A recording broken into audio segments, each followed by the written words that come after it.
Hello friends, welcome to my channel. Today we will study Complete Ancient History of India, संपूर्ण प्राचीन भारत का इतिहास part 2। इसका हम पार्ट 2 पढ़ेंगे। चलिए शुरू करते हैं। सिंधु सभ्यता के बाद छठी शताब्दी ईसा पूर्व में जाकर पुनः नगरों का विकास हुआ। इससे पहले की संस्कृतियां ग्रामीण संस्कृति थी और इसे इतिहास में द्वितीय नगरीकरण के नाम से जानते हैं। सबसे पहले हम महावीर स्वामी के बारे में पढ़ेंगे। महावीर स्वामी जो थे वह जैन धर्म के 24वें तीर्थंकर थे। इनका बचपन का नाम वर्धमान था। महावीर स्वामी का जन्म एक राज परिवार में वैशाली वर्तमान में बिहार राज्य के निकट 540 ईसा पूर्व में हुआ था। 30 वर्ष की अवस्था में स्वामी उन्होंने घर छोड़कर कठिन तपस्या की और अपनी इंद्रियों पर विजय प्राप्त कर लेने के कारण वह महावीर और जिन अर्थात विजेता कहे गए। महावीर स्वामी ने अपने सिद्धांतों का प्रचार प्राकृत भाषा में किया जो उस समय आम लोगों की बोलचाल की भाषा थी। ऋषभदेव जो कि जैन धर्म के संस्थापक और प्रथम तीर्थंकर थे। महावीर स्वामी के अनुसार मनुष्य का सबसे बड़ा लक्ष्य जन्म मरण के चक्कर से मुक्त होकर कैवल्य मोक्ष को प्राप्त करना है। और महावीर स्वामी ने जीवन के विकास के लिए मन वचन और कर्म से शुद्ध रहकर 3 बातों को मानने पर विशेष बल दिया है जिसे त्रिरत्न कहते हैं। और ये 3 रत्न क्या क्या हैं? पहला जो है सही बातों में विश्वास, सही बातों को ठीक से समझना और तीसरा उचित कर्म। महाव्रत जो कि स्वामी ने दिया था कि स्वामी ने अच्छे व्यवहार और आचरण के लिए इन्होंने 5 महाव्रतों का पालन करने के लिए कहा था।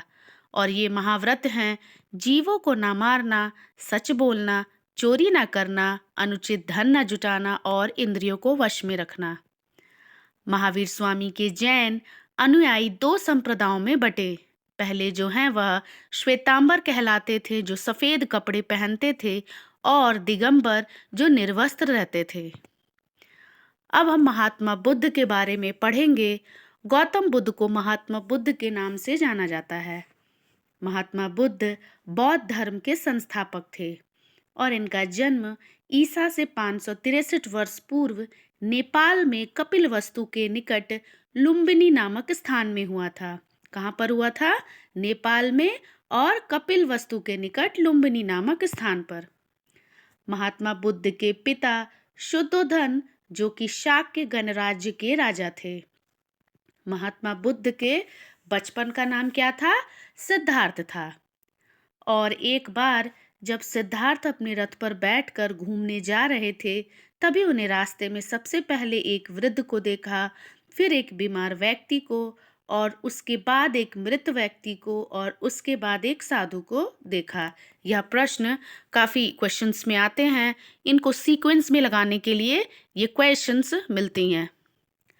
ज्ञान प्राप्ति के पश्चात महात्मा बुद्ध ने सर्वप्रथम अपना उपदेश सारनाथ उत्तर प्रदेश में दिया था और उन्होंने मध्यम मार्ग बीच का रास्ता अपनाने की शिक्षा दी थी जिसका अर्थ होता है ना तो विलासिता और ना तो अधिक कठोर तप। महात्मा बुद्ध को बिहार प्रांत के गया स्थान पर ज्ञान प्राप्त हुआ था। महात्मा बुद्ध ने 4 आर्य सत्य को माना है। पहला जो है दुख है, दूसरा दुख का कारण है, तीसरा दुख दूर करने के उपाय भी हैं और चौथा दुख को दूर करने के उपाय अष्टांगिक मार्ग हैं। अब हम पढ़ेंगे यह अष्टांगिक मार्ग क्या होता है। ये अष्टांगिक मार्ग जो थे वह सरल मानवतापूर्ण व्यवहार के नियम हैं। ये 8 नियम दिए हुए हैं, इनको हम देखेंगे। पहला है जीवन को सुचारू रूप से चलने के लिए सही सोच होना, सही बात और कार्य करना, तीसरा सच बोलना, चौथा अच्छा कार्य करना, पांचवा अच्छे कार्य द्वारा जीविका अर्जित करना, छठा मानसिक और नैतिक उन्नति के लिए प्रयास करना, सातवां अपने कार्य व्यवहार पर हमेशा नजर रखना, आठवां ज्ञान प्राप्ति के लिए ध्यान केंद्रित करना। महात्मा बुद्ध ने दुख से छुटकारा पाने को क्या कहा था? निर्वाण कहा था। और उनके उपदेश सरल पाली भाषा में थी। तो ये याद रखेंगे कि महात्मा बुद्ध के जो उपदेश थे वो किस भाषा में थी? सरल पाली भाषा में थी। उन्होंने बताया कि व्यक्ति का अच्छा या बुरा होना उसके व्यवहार पर निर्भर करता है, ना कि उसकी जाति पर। महात्मा बुद्ध की मृत्यु महापरिनिर्वाण कुशीनगर उत्तर प्रदेश में हुई। महात्मा बुद्ध के निर्वाण के कुछ शताब्दियों बाद उनके बौद्ध अनुयायी दो संप्रदायों में बट गए थे। पहले जो थे वो हीनयान और दूसरे महायान। अब हम हीनयान और महायान में अंतर देखेंगे। हीनयान बौद्ध धर्म की मूल तथा प्राचीन शाखा थी और महायान बौद्ध धर्म की नवीन शाखा थी। हीनयान में बुद्ध केवल महापुरुष माने जाते थे और महायान में बुद्ध को ईश्वरीय अवतार समझकर उनकी मूर्ति पूजा शुरू हो गई। यानी मूर्ति पूजा महायान करते थे। हीनयान शाखा ने सत्कर्मों पर बल दिया था, किंतु महायान में बुद्ध एवं बोधिसत्वों की पूजा पर बल दिया जाने लगा। हीनयान में पाली भाषा का प्रयोग किया जाता था, किंतु महायान में पाली का स्थान संस्कृत भाषा ने ले लिया। भारत की अहिंसावादी छवि जैन और बौद्ध धर्मों के कारण हुई और इन धर्मों के कारण से ही भारत में शाकाहारी संस्कृति को बढ़ावा मिला। जैन धर्म और बौद्ध धर्म लोकतांत्रिक और उदार थे और बुद्ध के पूर्व जन्म से संबंधित जातक कहानियों ने नीति और धर्म को सरल भाव में लोगों तक पहुंचाया। राष्ट्र ध्वज जो है उसके मध्य में बना चक्र बौद्ध प्रतीक धर्म चक्र प्रवर्तन है।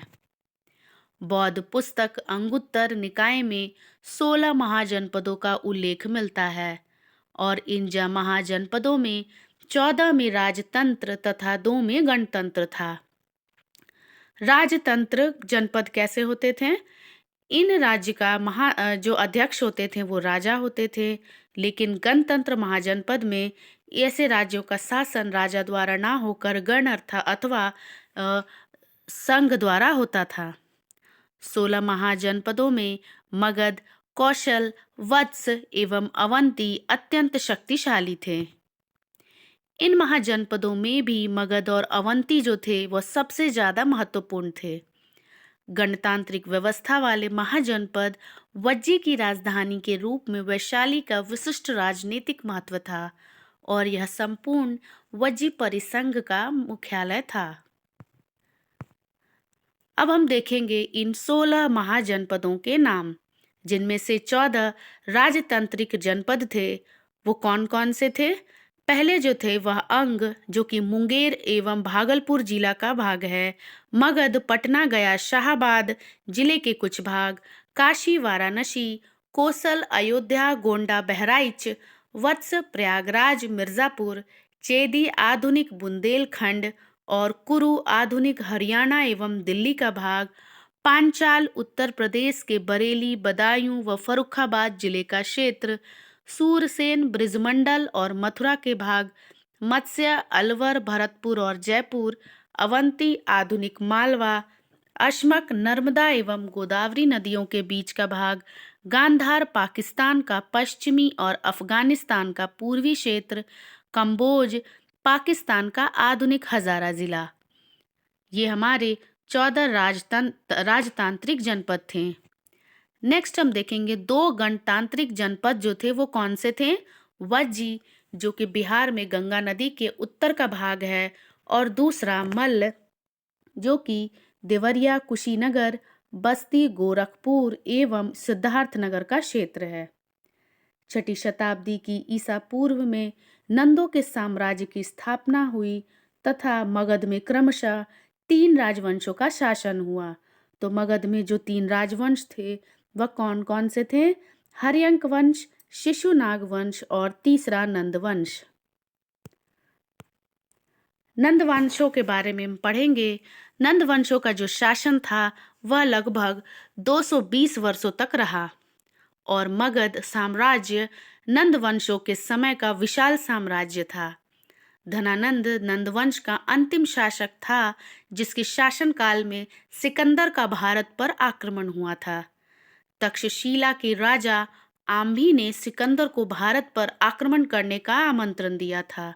तो ये प्रश्न आ सकता है कि वो कौन से राजा थे जिन्होंने सिकंदर को भारत पर आक्रमण करने का आमंत्रण दिया था। तो इसका जो आंसर होगा क्या होगा, तक्षशिला के राजा आम्भी। सिकंदर यूरोप महाद्वीप के यूनान देश में मैसिडोनिया नाम के राज्य का राजा था और सिकंदर ने भारत पर 326 ईसा पूर्व में आक्रमण किया था। सिकंदर के आक्रमण ने भारत के द्वारा यूनानी संपर्क पर प्रभावों के लिए खोल दिए और भारतीय शिल्प कला और ज्योतिष विज्ञान के क्षेत्र में यूनानी लेखन का गहरा प्रभाव पड़ा। भारतीय सिक्कों पर यूनानी सिक्कों के निर्माण शैली का प्रभाव दिखाई देता है। सिक्कों पर दर्शाए हुए एक और पीठ से पीठ सटाए हुए 4 सींग जो हमारा राज चिन्ह है, इसे अशोक के सारनाथ स्तंभ से लिए गए हैं। तो ये हमें याद होना चाहिए, जो हमारे अशोक स्तंभ है वह कहाँ है, सारनाथ में है। अशोक मौर्य वंश का शासक था और नंदवंश के शासक धनानंद ने जब आचार्य कौटिल्य को अपमान किया था, तभी आचार्य कौटिल्य ने बालक चंद्रगुप्त को राजकीलकम नामक खेल खेलते हुए देखा और उनकी प्रतिभा देखकर उन्होंने अपने साथ तक्षशिला ले जाकर उन्हें विविध कला की शिक्षा दी। और उसके बाद चंद्रगुप्त ने चाणक्य की कूटनीति एवं रण कौशल द्वारा नंदवंश के अंतिम शासक धनानंद को पराजित कर 322 ईसा पूर्व में मगध में मौर्य वंश की स्थापना की। यूनानी सेनापति सेल्यूकस ने 305 ईसा पूर्व में पश्चिमोत्तर भारत पर आक्रमण किया, किंतु चंद्रगुप्त ने उसे भी परास्त कर दिया और सेल्यूकस ने मेगास्थनीज नामक राजदूत चंद्रगुप्त के दरबार में भेजा।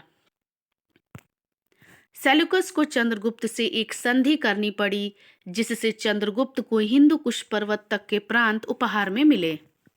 यूनानी लेखकों ने चंद्रगुप्त के लिए सेंड्रोकोट्स नाम का उल्लेख किया है। मेगास्थनीज की इंडिका और कौटिल्य के अर्थशास्त्र पुस्तकों से मौर्य के विशाल प्रशासन तंत्र की जानकारी मिलती है। तो मेगास्थनीज जो थी वह उन्होंने इंडिका लिखी थी और कौटिल्य ने अर्थशास्त्र लिखा था, ये हम याद रखेंगे। चाणक्य चंद्रगुप्त मौर्य के प्रधानमंत्री थे और चंद्रगुप्त के बाद उनका बेटा बिंदुसार मगध की गद्दी पर बैठा था। बिंदुसार के बाद उसका बेटा अशोक मगध का सम्राट बना। अशोक ने कलिंग का युद्ध लड़ा और उसने कलिंग को युद्ध में हारने के बाद उसने कलिंग को युद्ध में हराया और तय किया कि भविष्य में अब कोई भी युद्ध नहीं लड़ेगा। यहाँ पर मिस्टेक हो गई है। जो अशोक ने कलिंग के युद्ध को जीता था और उसके बाद उन्होंने भविष्य में यह तय किया कि वह भविष्य में कोई भी युद्ध नहीं लड़ेगा। अशोक अपने संदेशों को खंभों पर खुदवाए और उसने यह संदेश लोगों की बोलचाल की भाषा यानी प्राकृत भाषा में लिखवाया। अशोक ने जीवन के बारे में प्रजा को सही राह दिखाने के लिए अलग से अधिकारी रखे, जिन्हें धम्म महामात्र कहा गया। अशोक प्राचीन भारत काल का एक महान शासक था। विश्व को शांति, अहिंसा और संदेश देने एवं उसकी जन कल्याण की भावना के कारण ही उसे महान कहा गया है। अशोक ने अपने पुत्र महेंद्र और बेटी संघमित्रा को अपने संदेश के प्रचार के लिए श्रीलंका भेजा और अशोक ने बौद्ध धर्म के सिद्धांतों में एक रूपता लाने के लिए पाटलिपुत्र में एक बड़ी सभा की, जिसे तीसरी बौद्ध संगीति सभा भी कहते हैं। इसके अतिरिक्त बौद्ध ने बौद्ध स्तूप, जो कि धार्मिक स्मारक, एवं बौद्ध विहारों, जो कि भिक्षुओं के रहने का स्थान, उसका निर्माण करवाया।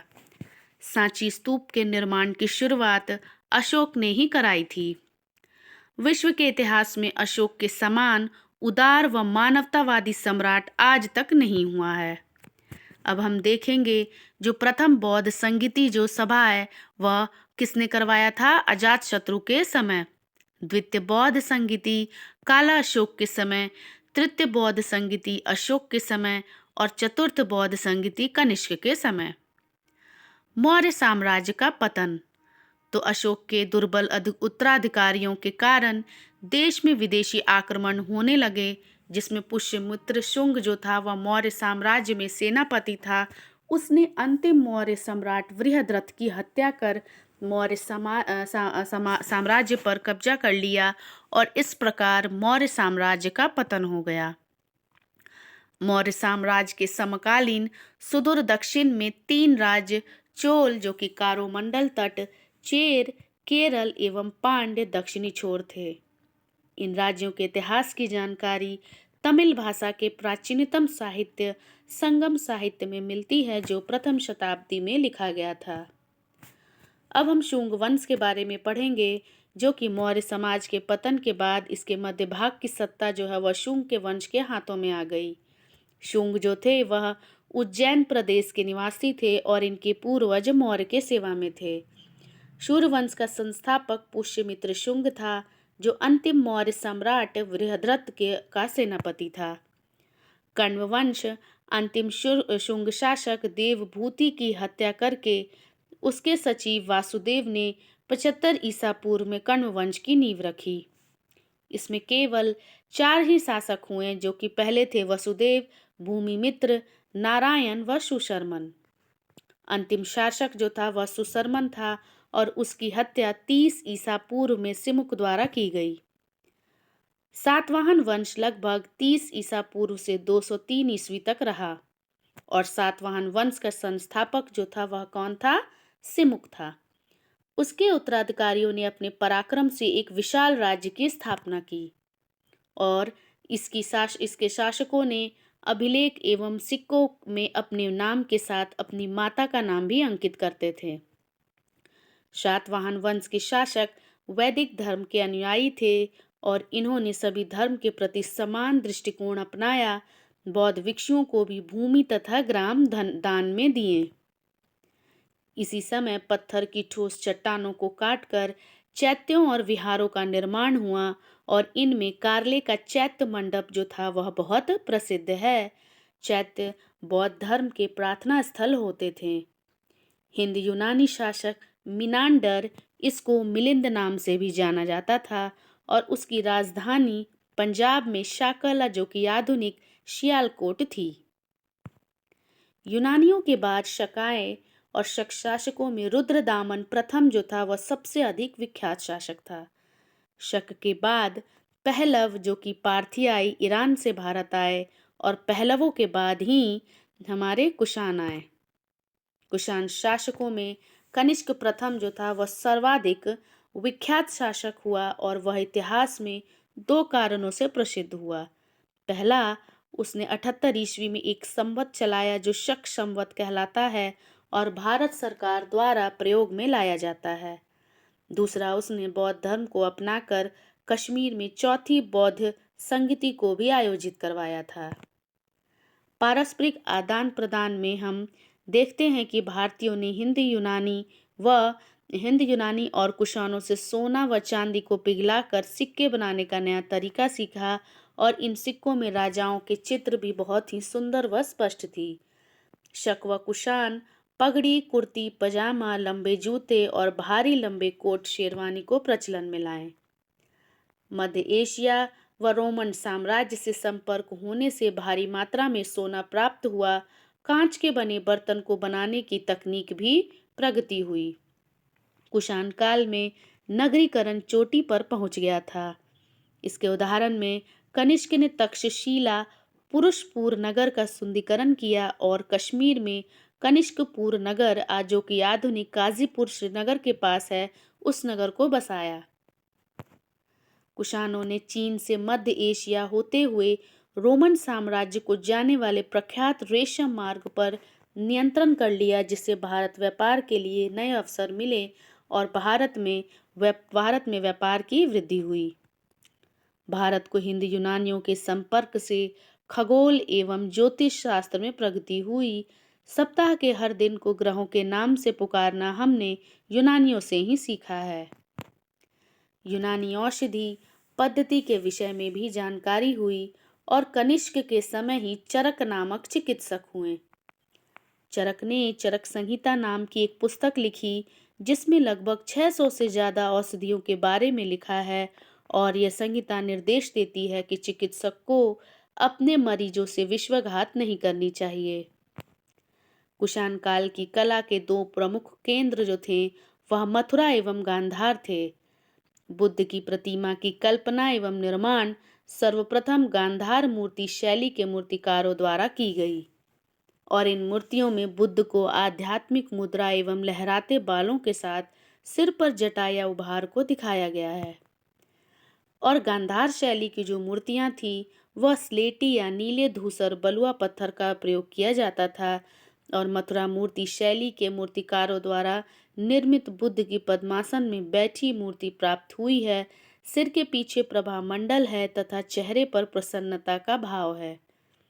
मथुरा शैली की मूर्तियां लाल बलुआ पत्थर में बनाई गई हैं। राजा में देवत्व की भावना की प्रणाली शकों एवं कुषाणों से प्राप्त हुई है। शाहानुशाही की अवधारणा कुषाणों की देन है।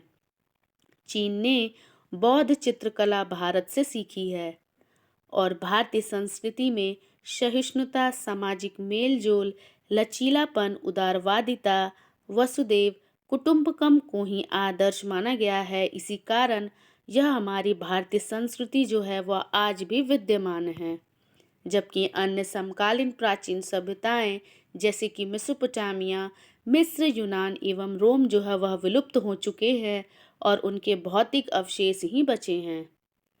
सबसे पहले भारत में सोने का सिक्का कौन लाया था? कुषाण शासक बिमकैडफिसस ने जारी किए, और कुषाण शासकों ने भारत में सर्वाधिक शुद्ध सोने के सिक्के चलाए।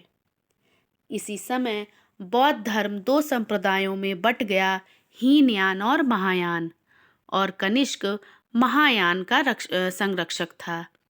Thank you. चलिए आज हमने इस वीडियो में इसका पार्ट 2 हमने पढ़ लिया, और नेक्स्ट वीडियो में हम न्यू कंटेंट के साथ मिलेंगे। If you like my video then please subscribe my channel. चलिए तब तक के